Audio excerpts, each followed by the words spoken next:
What's up, guys? Brian Second Fans today, a different setting, my house in the bathroom, because we couldn't do outside.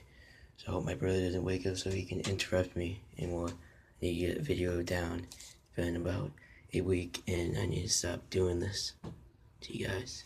You don't need to go out a video for way too long. So in this video today, we're going to be talking about the basal metabolic rate, or your metabolism as you know it. And as I talk about many times on this channel, having a correct macronutrient balance, micromineral balance, and along with vitamins, the essential vitamins, essential macronutrients, the essential nutrients, the essential minerals that you need. Your body requires these things. And as we talk about the basal metabolic rate, many people that are overweight, I'll explain the science behind that. So the reason why people are overweight is because they have low metabolisms. And the thing about that is happening because they have low metabolisms, they're usually eating all these empty calories. And they're trying to get into a hypercaloric state, of course, but you can't force your metabolism to grow. You have to gradually increase your caloric intake to actually grow your metabolism correctly with nourishment. As we talk about all these things, with energy, when we get back to the subject of catabolism, making sure that the micronutrients, macronutrients, microminerals, the vitamins, the essential nutrients, minerals, vitamins, that they get down to the catabolic breakdown, and they're not stalled by saturated fats, polyunsaturated fats, protein dense foods that usually they stall them from getting into the catabolic breakdown. And the thing about this is that it leads into constipation, inflammation, and bloating, as we know it. If you were to eat a ton of cheese, your stomach would be so upset. And as I talked about this on the constipation, inflammation, bloating video, is that it prevents, if the energy is never released, the energy of all these micronutrients, vitamins, essential macrominerals, all these essential things. And the thing about this is that if the energy of all this is relief, we're not going to have enough energy.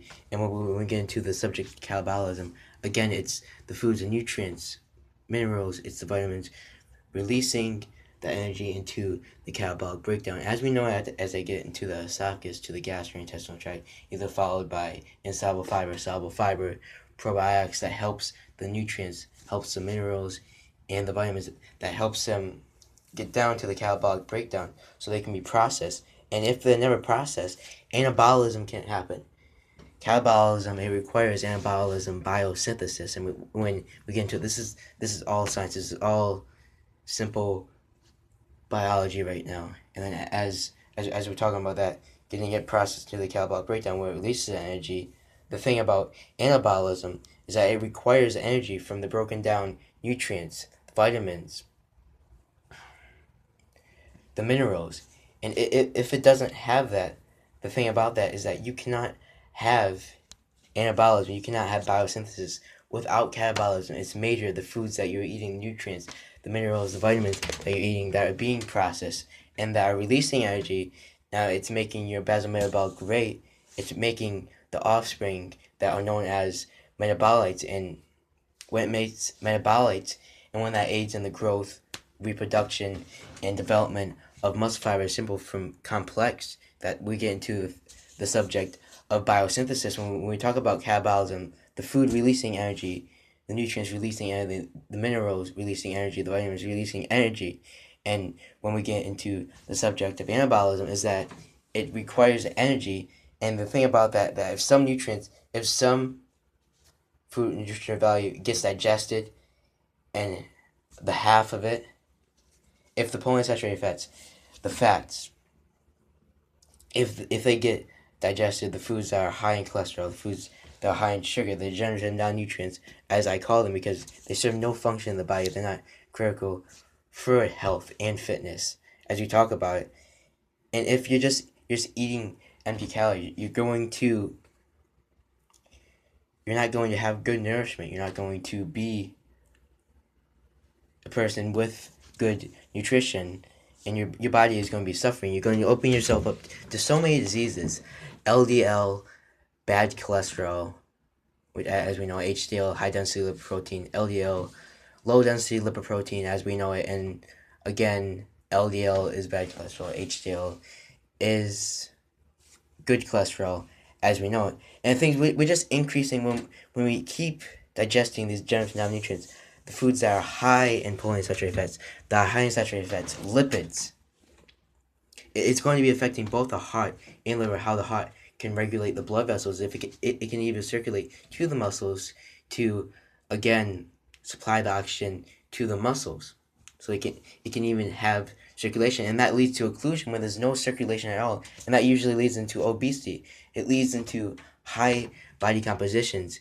It leads into no vascularity. It leads into no muscle. It leads into fat covering muscle, abdominal structure, a lot of visceral fat, body composition, a lot of water fat when we talk about it, and it's really bad when we talk about obesity and we talk about all these things affecting. It doesn't just affect our body, it affects the organs in our body, the breakdowns that happen, the processes that happen in our body. And if a body can carry on with these processes, and if a body can't carry on with these processes, then if catabolism never happens, the foods never release energy. So how are you going to require energy for muscle fiber expansion, for metabolite creation, aiding in the growth, reproduction, and development of muscle fibers from simple to complex? It never happens. And blood vessels, they never circulate. They never get to the muscles to gain in muscle fiber expansion, to gain in hypertrophy, muscular growth. And when we talk about atrophy,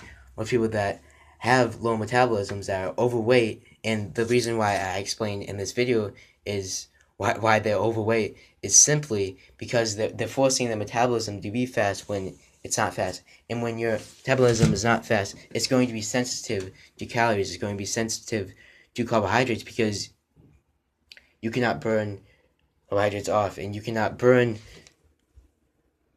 the fat off. And this is a 7 minutes video right now. And because they can't burn the fat off, they gain in fat. They gain in body composition, overall visceral fat. They gain in water fat. And they don't have a regulated body mass index when we talk about the weight and height. Is that you up there? Alright, never mind. It was just a cat. I was calling for my mom. But anyways, as we talk about, the people that have low metabolisms, is that their metabolism, if they increase if they make their caloric intake, if they increase their caloric intake with just empty calories, you can't be like a skinny person that has amazing genetics that can burn off the calories after just eating trashy foods, generative non-nutrients. Eating foods high in cholesterol is going to be affecting the chance of narrow arteries, strokes. It's going to be affecting heart attacks. It's going to be affecting chances of cardiovascular diseases. When we talk about cardiovascular diseases, it deals with the heart, the non-regulation of blood vessels by the heart, making sure that gives the circulation to muscle. It gives the oxygen to the muscle, so they can be circulation, they can be hypertrophy, they can be muscle fiber expansion, as we talk about it. And it's just crazy because these people, these skinny people, they're carbohydrate loading. If you don't know what carbohydrate loading or short for carb loading is, basically increasing your carbohydrate intake and decreasing exercise before a competition. So the thing about this is that eating so many carbs, and they're gonna burn this all off as energy. But guess what? At the end of the day, you cannot escape cardiovascular disease. You cannot escape high cholesterol. You can't escape the risk of strokes, premature death. If you even have bad health, the thing about premature death, you have a diet that is high in degenerative non-nutrients. Usually caffeine is high in sugar. Added sugar is high fructose corn syrup. It's high in dextrose monohydrate, a form of sugar, form of carbohydrate that is simplest in supplementation when we look at it. And this is a major thing about supplementation. They have way too many carbohydrates. And veganism, again, with the carbohydrates in the vegetables, when we look at vegetables that are high in niacin, when we look at, I'm going to name some specific vegetables right now. When we look at vegetables like sweet peas, we look at vegetables like sweet potatoes and carrots. When you have too many carbs, you're going to have a carbohydrate intake that is corrupted, and this is going to lead to low to high blood sugar as I talk about it. And I can't believe I'm doing a video inside, but I'm actually doing a video inside, so, won't be the first time. I can do a video past 15 minutes because I got my account verified. Lucky me, I got my account verified. And anyways, getting back to it, in a person with a high metabolism, with a high basal metabolic rate, the reason for this, it's growing because it has the nourishment. It has these bargain foods that have no empty calories, and that it's helping as you're trying to increase your caloric intake, especially when you're overweight and you just eat empty calories. You're gonna gain in fat instantly. You're not gonna burn off these calories, because again, only people with amazing genetics and that have low fat percentages have low body composition percentages, but they don't have a lot of muscle tone. They don't have a lot of vascularity. Vascularity is stunted. The muscle growth is stunted. Muscle fiber expansion, metabolic being created, the metabolic creation, it's going to be stunted, and you're going to get to a point where you can again keep on burning off calories and keep stopping that fat from coming. But the thing is you can't change your current fat percentage. You can't change your current chance of hypertrophy, gaining in muscle mass. You can't change muscle fiber expansion. You can't change your muscle tone. You cannot change your basal metabolic rate.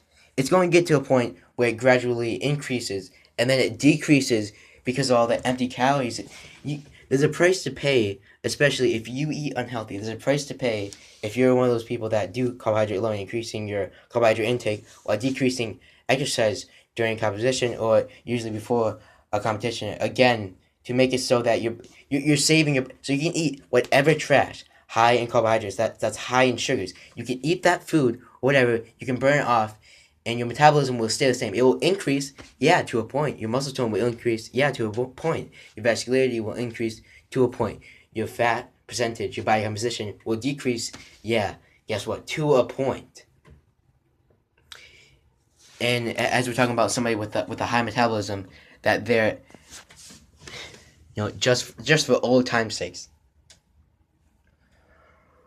Oh god, I remember this Ben 10 hat. I'm joking. Okay, so people with high metabolisms is that the thing about that, and people that are nourished correctly, that have good nutrition, they have good nourishment. The thing about their basal metabolic rate is it's going to gradually increase. It's going to develop more than the people who just use the basal metabolic rate to make sure that they don't gain in fat. They just burn off calories. But people with high basal metabolic rates, they're going to be burning off calories, plus they're going to be burning off body composition. They're going to be burning off calories plus fat. So again, that's something really major, and ultimately at the end of the day, having a high basal metabolic rate and just following catabolism, getting the nutrients down there, and making sure that the foods release energy, it helps anabolism, requiring the energy, metabolic creation, muscle fiber expansion, aiding the growth, reproduction, and development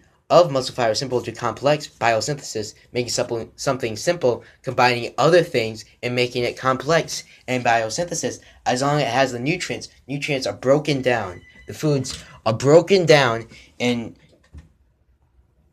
I hope that phone doesn't go off again. Okay, as the foods are broken down, it requires energy in the anabolism. These breakdowns that I talk about frequently, and I want to make this video about maybe 15 minutes, 15 going on 16, if you get my reference. It's not a reference to anything. But anyways.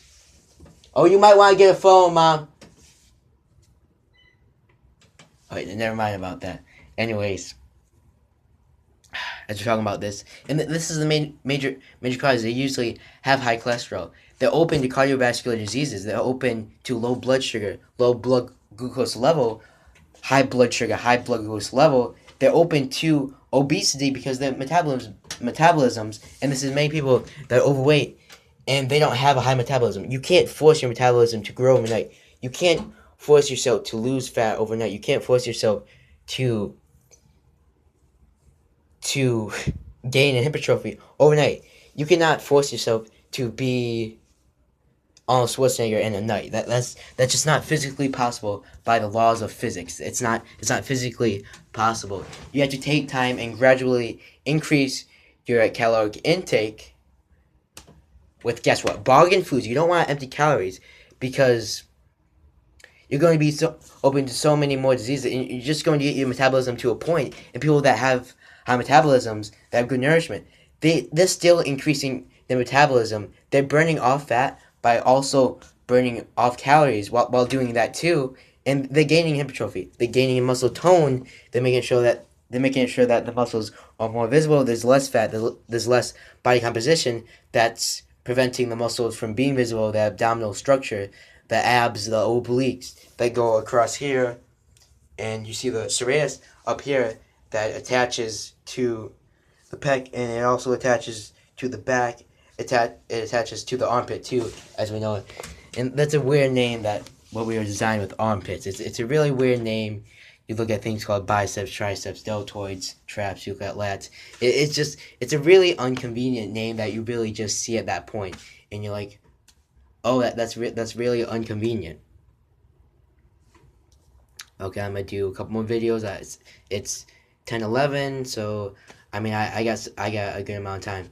And as I was talking about, you gotta gradually increase your caloric intake to get hypercaloric, and make sure that your metabolism doesn't get stunted. It keeps growing on and on with the calories that are being burned off, with the fat that's being burned off. It's going to increase muscle tone, vascularity, muscle fiber expansion, metabolic creation. It's going to be affecting biosynthesis, catabolism, releasing energy, anabolism, requiring the energy. Again, when we talk about requiring the energy, it needs the energy. It needs the nutrients. It needs the foods to be broken down so that it gets the energy.